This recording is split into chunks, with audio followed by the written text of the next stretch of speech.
Hello. Okay. So today we will start with a quantum number. ठीक है.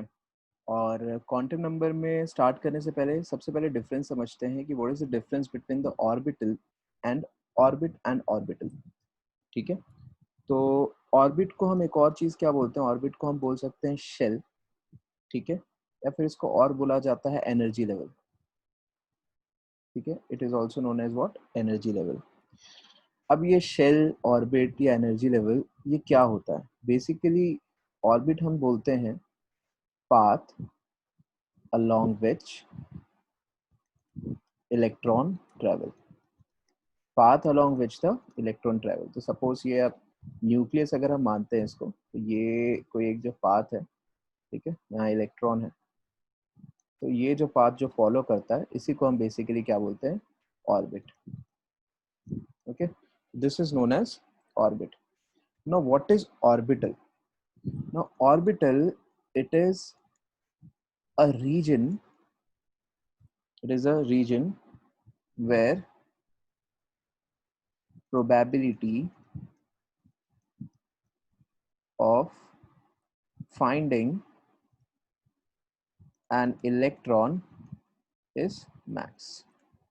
ठीक है. मतलब इसका मतलब ये हो गया. और एक और चीज याद रखो, an orbital can have maximum 2 electrons. An orbital can have maximum 2 electrons. ठीक है. मतलब ये जनरली एक बॉक्स होता है ऑर्बिटल, इसके अंदर मैक्सिमम 2 इलेक्ट्रॉन हो सकते हैं. अब इसको थोड़ा समझते हैं कैसा है. सपोज करो कि ये मेरा न्यूक्लियस है, अगेन ये मेरा शेल है. ठीक है. तो ये जो पूरा शेल है, इसी को हम पूरा का पूरे को हम क्या बोलते हैं, ऑर्बिट. लेकिन सपोज करो कि मैंने बोला ये रीजन जो है इसका, जहाँ पे इलेक्ट्रॉन की प्रोबेबिलिटी सबसे ज्यादा है, तो इस रीजन को हम स्पेसिफिकली क्या बोलेंगे, ऑर्बिटल. ठीक है. तो बेसिकली ये स्पेसिफिक रीजन जो है जहाँ पे इलेक्ट्रॉन मिलेगा, उसको हम क्या बोलेंगे, ऑर्बिटल. ठीक है. उसमें अनसर्टिनिटी प्रिंसिपल है, लेकिन कहीं ना कहीं तो मिलेगा ही ना. तो कहीं ना कोई जो ऐसा स्पेस जहाँ पे प्रोबेबिलिटी सबसे ज्यादा होता है, उसी को हम क्या बोलते हैं, ऑर्बिटल. ओके. एक ऑर्बिटल में मैक्सिमम यहाँ पे कितने इलेक्ट्रॉन हो सकते हैं, 2. ठीक है. एक सिंपल सा एग्जांपल समझ लो. सपोज एक बिल्डिंग है पूरी स्कूल की. ठीक है. बिल्डिंग है, स्कूल बिल्डिंग है. ठीक है. तो स्कूल बिल्डिंग में क्या होगा, तुम्हारे क्लासरूम्स होंगे. ठीक है. और क्लासरूम में मैंने बोल दिया कि पर क्लासरूम में बस 2 स्टूडेंट रहेंगे. पर क्लासरूम में सिर्फ कितने स्टूडेंट रहेंगे, 2. तो ये जो बिल्डिंग है, बिल्डिंग ये पूरा मेरा शेल हो गया. तो building is my orbit and this classroom is what, my orbital.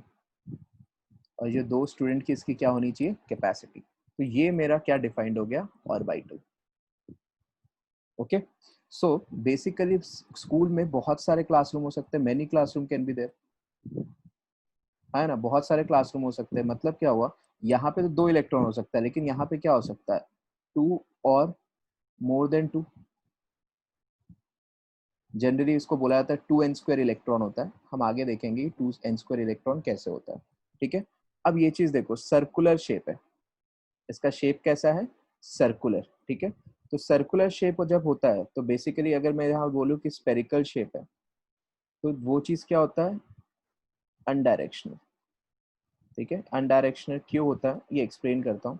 और यहाँ पे ऑर्बिटल्स के शेप होंगे, पर्टिकुलर शेप इसका एग्जिस्ट करता है. ठीक है. तो इसके लिए इसको क्या बोलेंगे, डायरेक्शनल. अब पहले नॉन डायरेक्शनल, डायरेक्शनल हम जब ऑर्बिटल पढ़ते हैं तो उसमें समझ जाएंगे कि स्पेरिकल क्यों अनडायरेक्शनल होता है, और ऑर्बिटल जो है वो डायरेक्शनल क्यों होता है, शेप वाला. ये हम अभी पढ़ लेते हैं. ठीक है. So now let us study about type of orbital. Type of orbital, कितने टाइप के ऑर्बिटल होते हैं. ठीक है. सबसे पहले देखते हैं एस ऑर्बिटल. S orbital. ठीक है. तो एस ऑर्बिटल का जो सबसे पहले याद रखो, एस ऑर्बिटल का जो शेप होता है, it is spherical. It is spherical in shape. मतलब सपोज करो कि ये मेरा न्यूक्लियस है, तो ये स्पेरिकल शेप में रहेगा. ठीक है. तो इसको जनरली स्पेरिकल शेप जो है इसका, इसको रिप्रेजेंट ऐसे कर दिया जाता है, इधर ऐसे ऐसे जहाँ जहाँ सर्कुलर होगा, क्योंकि मैं ऑर्बिटल की बात कर रहा हूँ। तो ऑर्बिटल का मतलब क्या होता है, जहाँ पे इलेक्ट्रॉन मिले, ठीक है। तो ये कुछ इस तरीके से, मतलब एक ऐसे ऐसे शेप मान लो कि इस तरीके से कहीं कहीं होगा, जहाँ ऐसा शेप में जहाँ कोई रीजन दिखे अगर मुझे न्यूक्लियस के आसपास, तो उसको हम क्या बोलेंगे, ये एस ऑर्बिटल है, ठीक है। तो मतलब एक सर्कुलर शेप होगा। अच्छा, अब सर्कुलर शेप, अभी मैंने बताया था कि स्पेरिकल, जहां भी मैंने लास्ट टाइम लिखा था ऑर्बिट में, वहां पे मैंने लिखा था अनडायरेक्शनल। अब इसको मैंने अनडायरेक्शनल क्यों बोला, मैंने इसको अनडायरेक्शनल इसके लिए बोला क्योंकि सपोज करो एक पेन है, ठीक है। सपोज एक पेन मैंने बनाया यहाँ पे, ठीक है। मैं बोलूंगा कि अगर इसको इंक फिल करना है, तो इंक फिल कहाँ से होगा, या तो यहाँ से होगा या तो यहाँ से होगा। स्पेसिफिकली कोई जगह होगा, ऊपर वाला या नीचे वाला, कहीं एक स्पेसिफिक रीजन है, तो ये फिक्स है। तो कभी भी जब हम एक्स वाई एक्सिस में बात करें, मतलब कोई भी एक एक्सिस या दो एक्सिस में बात करते हैं, तो चीजें कैसी रहती है, फिक्स रहती है। But when I talk about the spherical part, spherical part में क्या होता है कि ये आपका कोई भी डायरेक्शन हो सकता है, यहाँ हो सकता है, यहाँ हो सकता है, यहाँ हो सकता है, यहाँ कहीं भी हो सकता है, मतलब कहीं से ही पॉसिबिलिटी है। मतलब it can be X, it can be Y, और it can be a Z, ठीक है। तो ये एक्स भी हो सकता है, वाई भी हो सकता है, जेड भी हो सकता है। तो इसके लिए इसको हम क्या बोलते हैं, अनडायरेक्शनल। अब ये चीज क्लियर हो गया होगा कि इसको अनडायरेक्शनल क्यों बोला जाता है। अच्छा, एस ऑर्बिटल में कितने ऑर्बिटल होते हैं, it has only one orbital, ठीक है। ये याद रखना, it has only one orbital, मतलब एक बॉक्स। अच्छा, अभी मैंने थोड़ी देर पहले बताया था एक बॉक्स, एक ऑर्बिटल में कितने इलेक्ट्रॉन्स, टू इलेक्ट्रॉन्स मैक्सिमम होते हैं। तो S orbital can contain how many electrons, two electrons. And कितना ऑर्बिटल है, वन ऑर्बिटल। तो ये पूरा हमने किसके बारे में पढ़ लिया, about S orbital. Okay, so I think S orbital पूरा का पूरा क्लियर हो गया, ठीक है। यहाँ पे एक और टर्म आता है नया, that is nodal plane. The new term is nodal plane. Now what is nodal plane, nodal plane का मतलब होता है जहां पे इलेक्ट्रॉन डेंसिटी की प्रोबेबिलिटी जो हो वो क्या हो, जीरो हो। मतलब वहां पे इलेक्ट्रॉन मिलने का चांस एकदम क्या हो, जीरो। तो हम खुद ही बोल सकते हैं कि यहाँ पे जो नोडल प्लेन होगा वो क्या होगा, जीरो होगा। क्यों जीरो, क्योंकि यहाँ पे सारे जगह पॉसिबिलिटी एक्स वाई जेड कहीं भी हो सकता है, इसके लिए यहाँ पे नोडल प्लेन क्या होगा, zero. Now what is nodal plane, probability of finding electron is, electron density वहां पे क्या होगा, जीरो। तो this is my nodal plane. तो नोडल प्लेन एक टर्म इंपॉर्टेंट है, याद रखना, ठीक है। तो with this we finish with the S orbital introduction. Okay, fine, let us go ahead. Now we'll study about p orbitals. Okay, तो p orbitals, इसका जो शेप है वो होता है डम्बेल शेप, ठीक है। कैसा होता है, डम्बेल शेप। अब ये डम्बेल शेप कैसा होता है, तो डम्बेल शेप इस तरीके का होता है। अब मतलब क्या हुआ, मतलब न्यूक्लियस के पास जहां कहीं भी मुझे ऐसे कुछ शेप में इलेक्ट्रॉन्स का दिखेगा कहीं भी, मतलब ये ऐसे ले लो, ऐसा कुछ ऐसा ऐसा शेप होता है, ठीक है।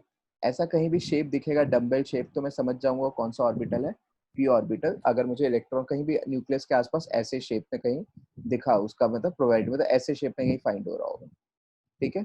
अब जो पी ऑर्बिटल होता है, टोटल तीन होते हैं, ठीक है। एक होता है पी एक्स, एक होता है पी वाई, एक होता है पी जेड। तो P X P Y P Z में क्या फर्क है, सिंपल है। अगर यही डम्बल मैं एक्स में बना दूं, तो this is my P X. यही डंबल मैं y में बना दूं, तो this is my P Y. और सेम डंबल अगर मैं z में बनाता हूं, तो this is my P Z. अब सब में यहाँ पे हम नोडल प्लेन निकाल सकते हैं, क्यों। अच्छा, अब पहली बात, ये डायरेक्शनल होगा कि नॉन डायरेक्शनल होगा। अब ये देखो, ये 2D स्ट्रक्चर टाइप का होगा ना, एक एक्सिस दो एक्सिस ऐसा रहेगा ये। तो जब एक ही एक्सिस की बात कर रहे हैं, देखो एक्स वाई इस तरीके से, तो बेसिकली ये कैसा हो जाएगा, डायरेक्शनल हो जाएगा। कैसा हो जाएगा, डायरेक्शनल। रीजन समझ में आया ना डायरेक्शनल का। डायरेक्शनल का क्लियर कट रीजन क्या है कि ये जो है तीनों एक्सिस में इसकी प्रोबेबिलिटी नहीं है, ठीक है। तो इसके लिए कैसा रहेगा, डायरेक्शनल, क्योंकि फिक्स है इसका, ठीक है। अब नोडल प्लेन, अब यहाँ पे इलेक्ट्रॉन कौन से एक्सिस में मिलेगा, एक्स में। तो कहाँ पर नहीं मिलेगा, वाई जेड। तो इसका नोडल प्लेन क्या हो गया, वाई जेड। इसमें कहाँ मिलेगा, वाई में।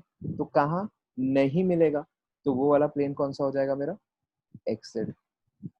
यहाँ पे z में मिल रहा है, तो कहाँ नहीं मिलेगा, एक्स वाई। तो मेरा यहाँ nodal plane Y Z plane हुआ, यहाँ पे एक्स जेड प्लेन हुआ, और यहाँ पे क्या हो गया, x Y plane.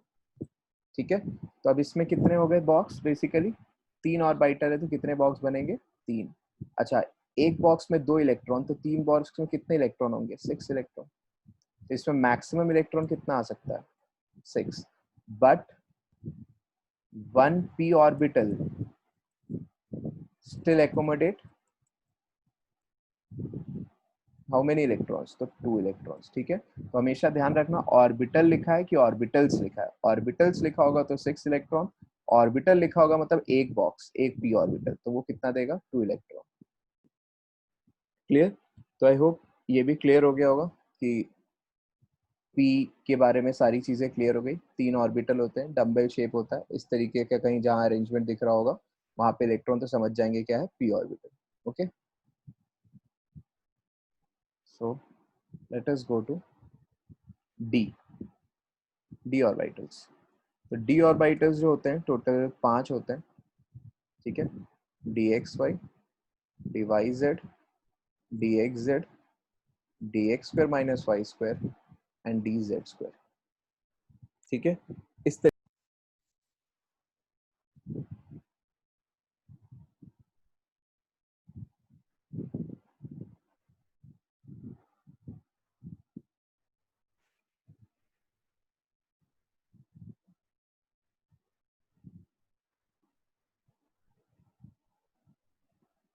Okay,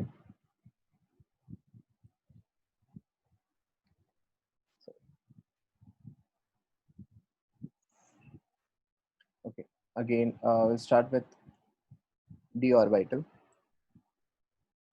So d orbitals, इसका शेप होता है डबल डंबल। ठीक है, डबल डंबल का मतलब क्या हुआ, 2 डंबल, एक ऐसा हो गया, एक ऐसा हो गया, तो 2 डंबल है, तो इसके लिए इसका शेप कैसा होता है, डबल डंबल।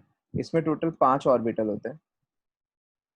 ठीक है, एक होता है डी एक्स वाई, एक होता है डी वाई जेड, एक होता है डी एक्स जेड, एक हो जाएगा D X square minus Y square, और एक होता है डी जेड स्क्वायर। तो इसके बारे में पढ़ लेते हैं। ठीक है, तो ये एक्स वाई प्लेन में होगा बेसिकली, और सब में नोडल प्लेन भी लिखेंगे। ठीक है, तो ये जो है बेसिकली इसका जो ये एंगल होगा ये कितना होगा, 45 डिग्री। ठीक है, तो ये हो गया डी एक्स वाई। अब ये डी एक्स वाई आ रहा है, तो इसका अगर मैं पूछूं कि इसका नोडल प्लेन क्या होगा, तो इसके नोडल प्लेन 2 हो जाएंगे। एक होगा ये एक्स और वाई में ना, तो वाई जेड हो गया, और दूसरा क्या हो जाएगा, एक्स जेड। ये मेरे इसके 2 नोडल प्लेन होंगे, उन दोनों प्लेन में नहीं मिलेगा। ठीक है, सिमिलरली वाई जेड भी सेम तरीके से बना सकते हो। ठीक है, बस यहाँ पे क्या करना, एक जगह वाई रखो, एक जगह क्या रखो, जेड। तो इसमें क्या हो जाएगा, एक्स वाई नोडल प्लेन होगा, और क्या होगा, एक्स जेड नोडल प्लेन होगा। ठीक है, डी एक्स जेड होगा तो सेम तरीके से बनाना, 4 लोब्स बोलते हैं इसको। ठीक है, 1 2 3 4, इससे 4 लोब्स होते हैं। अब ये भी एंगल सेम वही 45 डिग्री होगा। इसमें ये कौन से पे है, सपोज एक्स और जेड पे है, तो मेरा क्या हो जाएगा, वाई जेड, और दूसरा क्या हो जाएगा, एक्स वाई, मेरे नोडल प्लेन होंगे। ठीक है, D X square minus Y square कैसा होता है, ये 45 डिग्री पे नहीं होगा, ये एग्जैक्ट यहाँ पे लाई करता है। ठीक है, अब इसके बारे में हमें क्या पता है बेसिकली, कि अब एग्जैक्ट ये एक्सिस पे लाई कर रहा है। ठीक है, अब ऐसा मत समझना कि ये D X square Y minus Y square का कुछ मतलब है, सिर्फ डिनोट किया गया है। ठीक है, ये डिनोट इससे करते हैं। इसमें फर्क क्या समझना है, यहाँ पे एंगल कितना होगा, 0 डिग्री। ठीक है, यहाँ पे एंगल कितना हो जाएगा, 0 डिग्री। अब इसमें कैसा होता है, इसमें 2 नोडल प्लेन होते हैं, उसको मेंशन नहीं कर सकते, जस्ट ऐसे समझो, एक ये वाला नोडल प्लेन होगा, दिख रहा है ये वाला एक्सिस, और एक इधर होगा, तो यहाँ पे सिर्फ नोडल प्लेन का लिखो कि it will contain 2 nodal plane. Similarly Z में कैसा होता है, जेड का जो स्ट्रक्चर होता है थोड़ा सा कॉम्प्लेक्स होता है। ये वाला जो पार्ट है ना इसका, ये वाला, इसको स्ट्रेन अप्लाई करके ऐसे झुका देते हैं, तो मतलब ये जो दोनों को स्ट्रेन अप्लाई करके ही कुछ ऐसा बन जाता है। ये जो दोनों है क्या है, बेसिकली यही दोनों पार्ट है। अब इसका 3D स्ट्रक्चर इस तरीके का होता है कि इसकी प्रोबेबिलिटी सारे जगह मिल जाती है इलेक्ट्रॉन होने की, तो इसके लिए यहाँ पे नोडल पिन कितने हो जाते हैं, 0। ठीक है, इसका स्ट्रक्चर इस तरीके का होता है कि मुझे सारे डायरेक्शन में इसकी प्रोबेबिलिटी मिलती है, इसके लिए यहाँ पे इसका नोडल पेन क्या होगा, 0। ठीक है, तो ये सारा का सारा इंट्रोडक्शन हो गया। अच्छा, अब यहाँ पे 5 ऑर्बिटल है, तो 5 ऑर्बिटल है तो मैक्सिमम इलेक्ट्रॉन कितना होगा 10, तो 10 मैक्स होगा। लेकिन अगर कोई पूछेगा डी ऑर्बिटल में कितना है, ऑर्बिटल टल लिखा हुआ है, एस नहीं लिखा, तो इसमें अभी भी कितना होगा 2 इलेक्ट्रॉन ईच। तो ये पूरा इंट्रोडक्शन हो गया डी। ठीक है, नाउ एफ के बारे में कुछ ज्यादा पढ़ना नहीं है। ठीक है, एफ के बारे में सिंपली होता है कि इसको बोल देते हैं it has a complex leaf like structure. It has a complex leaf like structure, तो उसका कुछ स्ट्रक्चर ऐसे बना नहीं सकते, 3D कॉम्प्लेक्स स्ट्रक्चर है काफी। ठीक है, इसमें टोटल ऑर्बिटल होते हैं 7 ऑर्बिटल। 7 ऑर्बिटल मतलब कितने बॉक्स बनेंगे टोटल, 7, 1 2 3 4 5 6 एंड 7। तो एक में दो, तो 7 में कितने हो जाएंगे maximum 14 electron. Whereas each f orbital में एक एक में ही कितना होगा, हमेशा 2 ही होगा। तो इसका बस ये इंट्रोडक्शन क्या रखना है हमें याद। ठीक है, तो ये बेसिकली हमने क्या कंप्लीट कर लिया, we finish with orbit, orbital, S orbital क्या होता है, पी ऑर्बिटल क्या होता है, डी कैसा है, एफ कैसा है, we finish with this part. Okay, now we will enter into quantum numbers. Okay, अब ये क्वांटम नंबर क्यों यूज करते हैं, तो बेसिकली क्वांटम नंबर हम यूज करते हैं क्योंकि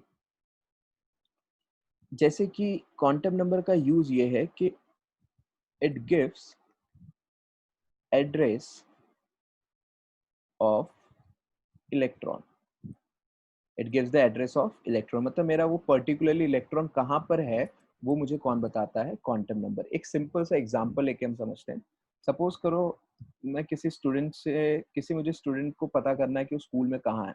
सबसे मैं ये पता करूंगा उसका स्कूल कौन सा है, स्कूल के बाद ये पता करूंगा कि उसका भाई क्लास कौन सा है, उसका सेक्शन कौन सा है। ठीक है, फिर क्लास के बाद मैं क्या पता करूंगा, वो कौन से बेंच पे बैठा है।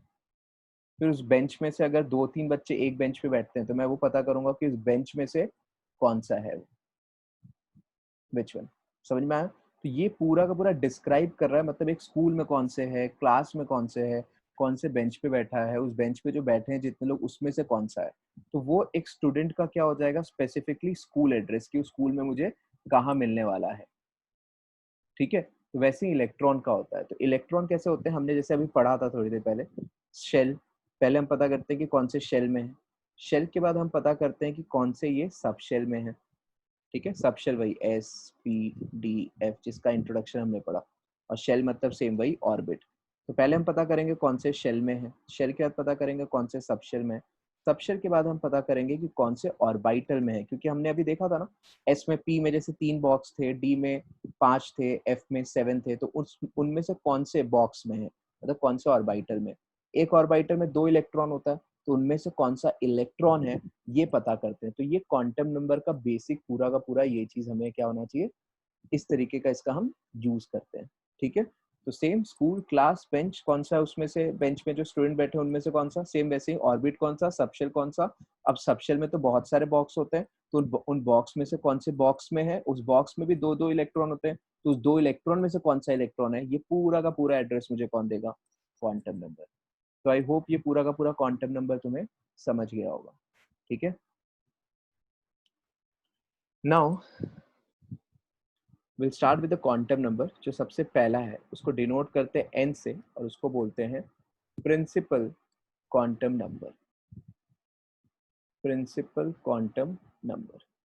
ठीक है, अब प्रिंसिपल क्वांटम नंबर, अब जैसे एन से तुम्हें पता चल ही रहा होगा कि एन बेसिकली क्या है, शेल नंबर, ऑर्बिट नंबर भी बोल सकते हैं इसको। ठीक है, इसको और क्या बोल सकते हैं हम, ऑर्बिट नंबर।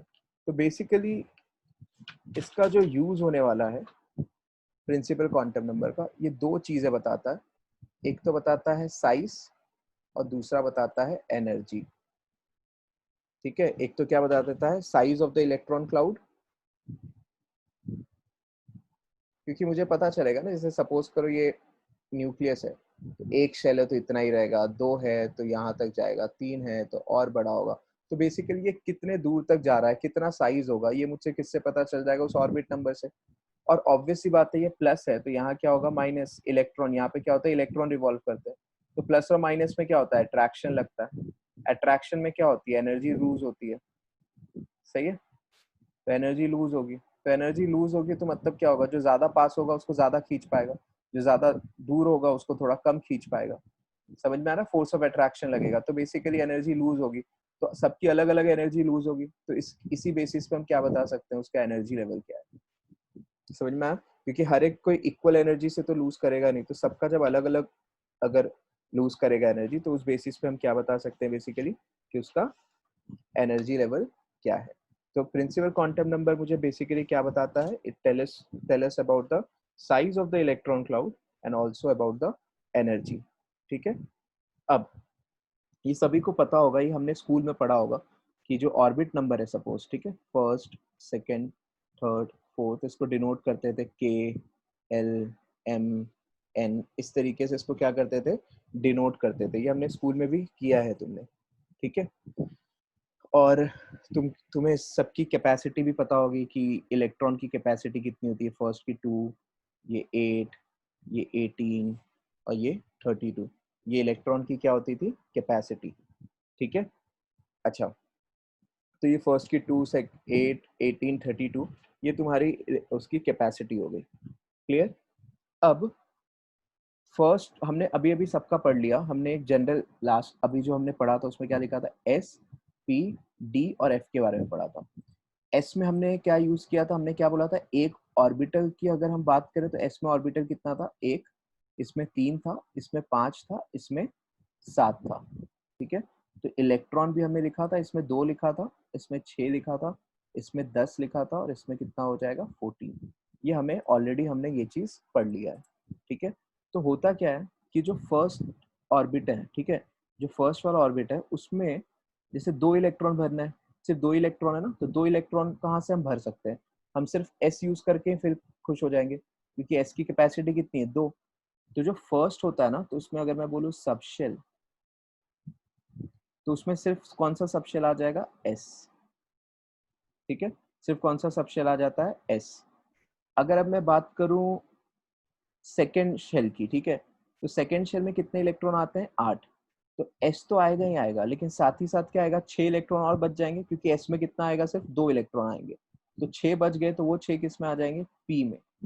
सिमिलरली अब थर्ड शेल में कितना आता है, 18, तो 2 किस में आ जाएगा, एस में। 6 किस में आ जाएगा, यहाँ 2 आ गया, 6 आ गया, 8 हो गया, 10 बचा, तो वो किस में आ जाएगा, डी में। तो डी में कितना आएगा, 10। सिमिलरली एन में क्या हो जाएगा, एस भी आएगा, पी भी आएगा, डी भी आएगा और एफ भी आएगा, क्योंकि यहाँ 32 है, तो 2 तो एस में जाएगा, इसमें 6 जाएगा, इसमें 10 जाएगा, तो इसमें कितना जाएगा, 14। ठीक है, तो ये सब शेल हो गए। अब तुम्हें अगर मैं यहाँ पे एक कंक्लूजन लिखूं कि नंबर ऑफ सबशेल, तो यहाँ पे कितने सबशेल आए, बस एक आया, तो एक आया, यहाँ पे 2 आए, एक एस आया और एक पी आया, तो 2, यहाँ पे एस पी डी आया तो 3, यहाँ पे एस पी डी एफ आया तो 4। तो तुम्हें ये नहीं दिख रहा कि ये जो ऑर्बिट नंबर है, मतलब मेरा जो ऑर्बिट नंबर है वही मेरा क्या है, शेल नंबर भी। देखो फर्स्ट ऑर्बिट नंबर 1 है, तो शेल नंबर ऑफ सबशेल भी कितना है, 1। ऑर्बिट नंबर 2 है, तो नंबर ऑफ सबशेल भी कितना है, 2। ऑर्बिट नंबर 3 है, तो नंबर ऑफ सबशेल भी कितना है, 3। ऑर्बिट नंबर 4 है, तो नंबर ऑफ सबशेल भी कितना है, 4। क्लियर है। तो यहाँ से मैं क्या कंक्लूजन बोल सकता हूँ, मैं यहाँ से ये बोल सकता हूँ कि N orbit can have maximum subshell, ठीक है, an orbit can have maximum subshell, maximum subshell that is equal to what, n। कि जो n होगा, जो n की वैल्यू 1 तो ये भी 1, 2 तो 2, 3 तो 3, 4 तो 4, then orbit can have maximum subshell equal to what, n। ठीक है, तो इतना हमारा इस पॉइंट पे अब ये चीज क्लियर हो गया। ठीक है, ये नोट डाउन करके रखे रहना कॉर्नर वाला पार्ट। अभी हम यहाँ पे एक और दो चीज देखते हैं।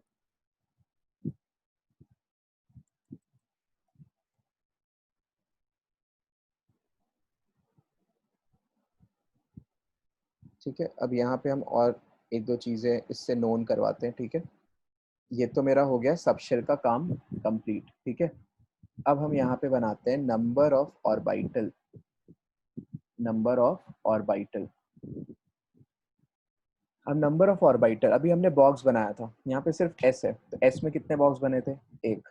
एस और पी है, तो यहाँ पे एक बॉक्स, और पी में कितने बॉक्स बने थे? 3, तो यहाँ 4 होगा। 1 3 और डी में कितना था? 5, तो यहाँ 9 होगा। 1 3 5 और 7, तो यहाँ कितना होगा? 16। तो नंबर ऑफ ऑर्बिटल तुमको नहीं दिख रहा कि ये n स्क्वायर है? 1 का स्क्वायर 1, 2 का स्क्वायर 4, 3 का स्क्वायर 9, 4 का स्क्वायर 16। तो यहाँ से हमें क्या मिल गया कि number of orbital is equal to what? n square. अच्छा, अभी हमने एक चीज बोला कि अगर एक बॉक्स है तो एक बॉक्स में कितने इलेक्ट्रॉन होते हैं? 2 इलेक्ट्रॉन। तो यहाँ कितने बॉक्स है? एक, तो नंबर ऑफ इलेक्ट्रॉन 2 होगा। यहाँ 4 बॉक्स है तो 8, यहाँ पे 18, यहाँ पे 32। यही इलेक्ट्रॉन की कैपेसिटी थी, दिख रहा है ये?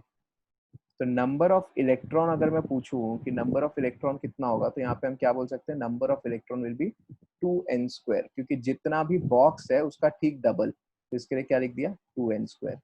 तो ये जो सारा इंफॉर्मेशन है ये हमें किससे मिला? We get it from the principal quantum number. तो प्रिंसिपल क्वांटम नंबर से सबसे पहले साइज और एनर्जी पता चलता है, वो हमने लिख लिया। और प्रिंसिपल क्वांटम नंबर से एक शॉर्ट लिख लेते हैं कि नंबर ऑफ सबशेल पता चला। नंबर ऑफ सबशेल कितना आया? Number of subshell was equal to n, orbital is equal to what? n square. और इलेक्ट्रॉन कितना आया? 2n square. तो ये सारा इंफॉर्मेशन मुझे किससे मिला? प्रिंसिपल क्वांटम नंबर से। ओके, तो ये सारी चीजें प्रिंसिपल क्वांटम नंबर से मिली। अच्छा, एक और चीज इसमें आता है, इसमें क्या आता है? Orbit angular momentum. क्या आता है? Orbit angular momentum. ठीक है, तो ये ऑर्बिट एंगुलर मोमेंटम क्या है? बेसिकली ऐसे बोलते हैं कि इलेक्ट्रॉन ऑर्बिट में तभी रिवॉल्व होगा, electron will revolve in those orbit, इसमें लिख लो, तो ऑर्बिट में तभी रिवॉल्व होगा या उस ऑर्बिट में रिवॉल्व होगा जिसमें जो, या फिर सिंपली जो इंटीग्रल मल्टीपल हो NH बाई 2 पाई का, H बाई 2 पाई का, integral multiple of H by 2 पाई। मतलब यहाँ पे हम बोलते हैं कि ऑर्बिटल एंगुलर मोमेंटम जो होता है दैट इज NH बाई 2 पाई। ये एक याद रखना कि इलेक्ट्रॉन तभी रिवॉल्व होगा जब it will be a multiple, integral multiple of H by 2 pi. So this is all about what? Principal quantum number. Fine. Okay. Now let us start with the second quantum number, that is azimuthal quantum number. This is also known as subsidiary quantum number. This is also known as subsidiary quantum number. ठीक है, इसको और क्या बोलते हैं? इसको subsidiary quantum number ही बोलते हैं। बेसिकली जैसे वो साइज और एनर्जी बता रहा था प्रिंसिपल, तो ये मुझे बताता है बेसिकली शेप। अब शेप जैसी बोला तो मतलब इसका डीलिंग किससे होने वाला है? सबशेल से। ठीक है, अब याद रखो कि एजिमुथल क्वांटम नंबर डिनोट करते हैं एल से। It is denoted by L. L की वैल्यूज होती हैं कुछ 0 1 2 3। अगर 0 वैल्यू के लिए बोलते हैं एस ऑर्बिटल, 1 के लिए बोलते हैं पी, 2 के लिए बोलते हैं डी, और 3 के लिए बोलते हैं एफ। ठीक है, एल की जो वैल्यूज होती हैं वो होती है 0 टू n-1। एल की वैल्यूज क्या क्या होती है? 0 टू n-1, ये याद रखना। सब्सिडरी क्वांटम नंबर बोलते हैं, शेप बताता है तो मतलब सबशेल से डील करने वाला है। ये कुछ उसके वैल्यूज हैं जो हमें याद रखने हैं। ठीक है, अब हम जैसे डील करते हैं, सबसे पहले मैंने n लिखा, 1 2 3 4। तो l क्या हो जाएगा? l की वैल्यू कितनी होती है? 0 टू n-1। ठीक है, तो यहाँ पे l क्या हो जाएगा? l will be only 0। यहाँ पे क्या होगा? 0,1। यहाँ पे क्या होगा? 0,1,2। यहाँ पे क्या होगा? 0,1,2,3। अभी हमने लिखा था यहाँ पे सिर्फ s होता है, यहाँ पे s और p दोनों होता है। यहाँ s p d आ रहा है, यहाँ पे s p d f आ रहा है। आ गया? तो एकदम सही है। फर्स्ट शेल में सिर्फ s आता था, सेकेंड शेल में s और p दोनों आ रहा था, थर्ड में s p d आ रहा था, फोर्थ में s p d f आ रहा था। तो ये चीज यहाँ से क्या हो गया? एकदम क्लियर हो गया। ठीक है, तो नंबर ऑफ ये सबशेल आ गया। ठीक है, सबशेल के बारे में यहाँ से इंट्रोडक्शन हमने लिख लिया। ओके, अब आते हैं नंबर, ये चीज क्लियर हुआ। ठीक है, now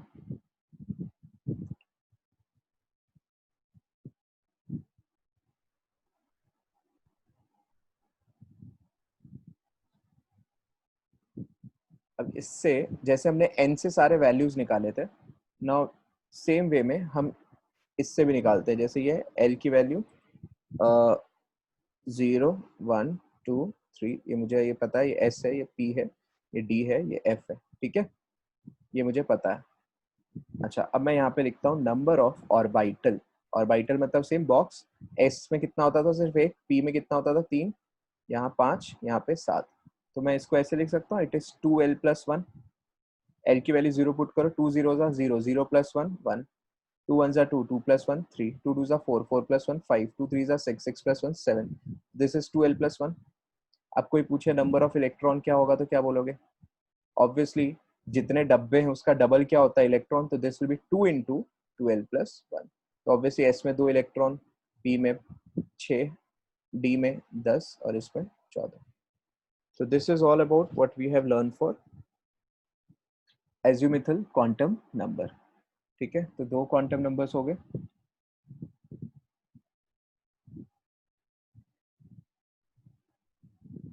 Okay, now the third quantum number is magnetic quantum number। The third quantum number is magnetic quantum number। तो मैग्नेटिक क्वांटम नंबर जो होता है, ये डिनोट होता है m से। ये बेसिकली मुझे क्या बताता है, ओरिएंटेशन बताता है। ये मुझे क्या बताता है, ओरिएंटेशन। ठीक है, ओरिएंटेशन मतलब कहाँ पे ओरिएंटेड है। जैसे हम कोई एक्सिस बना रहे हैं, प्लस माइनस, तो एग्जैक्टली कहाँ पे ओरिएंटेड है वो ये बताता है। इसकी जो वैल्यू होती है that is -l to +l including 0। मतलब एक नंबर लाइन का समझ लो, ठीक है। सपोज l है तो 0 1 2 3, तो m भी कितना होगा, 0। ये याद है ना, s p d f 0। ये क्या हो जाएगा, -1 0 +1 -2 -1 0 1 2, 3 होगा तो -3 -2 -1 0 1 2 3। जैसे 3 वैल्यू है ना, तो 3 बॉक्स होते हैं, px py pz, तो वैसे ही हो जाएगा। 3 बॉक्स है तो 3 वैल्यूज। तो ये तीनों के तीनों मेरे क्या हो गए, मैग्नेटिक क्वांटम नंबर। ठीक है, ये तीनों के तीनों मेरे क्या हो गए, मैग्नेटिक क्वांटम नंबर। तो मैग्नेटिक क्वांटम नंबर बेसिकली क्या बताता है, ओरिएंटेशन बताता है। अच्छा, एजीमुथल क्वांटम नंबर में एक चीज हम मिस कर गए। एजीमुथल में एक और चीज होता है, that is angular orbital momentum. Angular orbit momentum नहीं, हाँ, इसमें क्या है, ऑर्बिटल। ठीक है, ऑर्बिटल है क्योंकि सबशेल से डील कर रहा था। उसकी वैल्यू होती है √(l) × l+1 × h/2π। मतलब इसका मल्टीपल होना चाहिए, उस ऑर्बिटल में होगा जो इसका मल्टीपल होगा, √(l) × l+1 × h/2π। तो ये तुम्हें पता ही है ना, l की वैल्यू। अब जैसे मैंने बोला 4s है, ठीक है, या 4p है, या 4d है, तो s है, तो इससे मतलब है। तो s में l की वैल्यू कितनी होती है, 0। तो यहाँ पे आंसर कितना आ जाएगा, 0। सिमिलरली 1 पुट करोगे तो 1 × 1+1 मतलब √2 × h/2π। ठीक है, ये 1 होता है, यहाँ पे कितना हो जाता है, 2। तो 2 × 2+1 तो √6 × h/2π। ठीक है, याद रखना h/2π is also denoted by h बार, ऐसे भी डिनोट कर सकते हो। ठीक है, तो ये मैग्नेटिक क्वांटम नंबर भी बेसिकली क्लियर हो गया। मैग्नेटिक क्वांटम में कुछ ज़्यादा डिटेल नहीं है, just we need to go through this. I hope this is clear, magnetic quantum number as well. ठीक है, और ये एजीमुथल क्वांटम नंबर का एंगुलर मोमेंटम मतलब उस ऑर्बिटल में होगा जो इसका मल्टीपल होगा। तो ठीक है, प्रीवियस है जेई में भी क्वेश्चन आए हुए हैं ऐसे कि 4s का ऑर्बिटल एंगुलर मोमेंटम बताओ, तो इस तरीके से निकाल लेंगे। ओके, तो अब बचेगा सिर्फ एक last quantum number, that is spin quantum number. ठीक है, the last is spin quantum number. ठीक है, अब स्पिन क्वांटम नंबर क्या है, basically it is denoted by S. Electron का स्पिन बताता है। ठीक है, तो ऑब्वियसली अब चीजें क्या होगी, एक क्लॉकवाइज होगा तो एक कैसा होगा, एंटी क्लॉकवाइज। ठीक है, तो एक अगर क्लॉकवाइज है तो दूसरा एंटी क्लॉकवाइज। ठीक है, मतलब मैंने तुम्हें बताया था ना स्टार्ट में कि 2 इलेक्ट्रॉन होते हैं, तो क्या होता है, एक अगर क्लॉक है तो दूसरा क्या होगा, एंटी क्लॉक। अब it is denoted by S, और इसके ऐसे भी डिनोट करते हैं प्लस माइनस हाफ से। किससे डिनोट करते हैं? Plus minus half. अब प्लस माइनस हाफ का कोई ऐसा नहीं है कि फिक्स है, ठीक है, हम बोल सकते हैं ये this is not a value, this just represent the mechanical state, this just represent the mechanical state, ठीक है, सिर्फ क्या रिप्रेजेंट कर रहा है ये? Mechanical state, it is not a value. Clear है? तो हम बोलेंगे कि सपोज ये प्लस हाफ है तो ये वाला क्या होगा? Minus half. अगर ये माइनस हाफ लिया मैंने तो ये क्या होगा? Plus half. मतलब ऐसा कुछ फिक्स वैल्यू नहीं होता कि क्लॉकवाइज प्लस हाफ ही होगा ऐसा, और ये माइनस हाफ होगा, ऐसा कुछ नहीं। अगर ये प्लस हाफ तो ये माइनस हाफ, अगर ये माइनस हाफ तो ये प्लस हाफ, मतलब बस दोनों को अपोजिट साइन का लेना है, ठीक है। अब ये क्वेश्चन आ सकता है कि सर हम लोग एक क्लॉक एक एंटी क्लॉक क्यों लेते हैं? क्यों? कि सपोज करो कि अगर कोई शेल है, उसमें दोनों इलेक्ट्रॉन अगर एक ही साथ, मतलब एक ही जैसे घूम रहे हैं एक ही साइड से, ठीक है, तो क्या होगा? यहाँ पे रिपल्शन का चांसेस क्या होगा? ज्यादा। रिपल्शन चांस क्या होगा? मोर, ठीक है। लेकिन अगर वही चीज कैसा है, एक इधर से जा रहा है एक इधर से जा रहा है, तो उस केस में क्या होगा? मेरा रिपल्शन क्या हो सकता है? अवॉइड। तो रिपल्शन इस केस में क्या हो जाएगा? कम, ठीक है। तो इसके लिए हम बोलते हैं they must be with the opposite spin, ठीक है। अब ये क्लॉकवाइज एंटी क्लॉकवाइज हो गया, इसके डिनोट किससे करते हैं वो हो गया। इसमें एक चीज है जो हम बोलते हैं total spin. Total spin is equal to plus minus n by 2, where n is number of unpair electron, ठीक है। नंबर अनपेयर का मतलब क्या है? सिंपल सा चीज है, अगर मैंने सपोज करो 3 शेल बनाया, तो मैंने इस तरीके से बनाया 1 2, तो ये दोनों के दोनों अनपेयर है, ठीक है। अगर मैं इसको ऐसे कर दे, ऐसे बनाता 1 2, तो ये दोनों के दोनों क्या हो गए? पेयर है, क्योंकि एक ही में तो दोनों पेयर अप हो गए, और ऐसे को हम क्या बोलते हैं? अनपेयर, ठीक है। तो number of total spin is equal to what? Plus minus n by 2। अब इसको देख लेते हैं।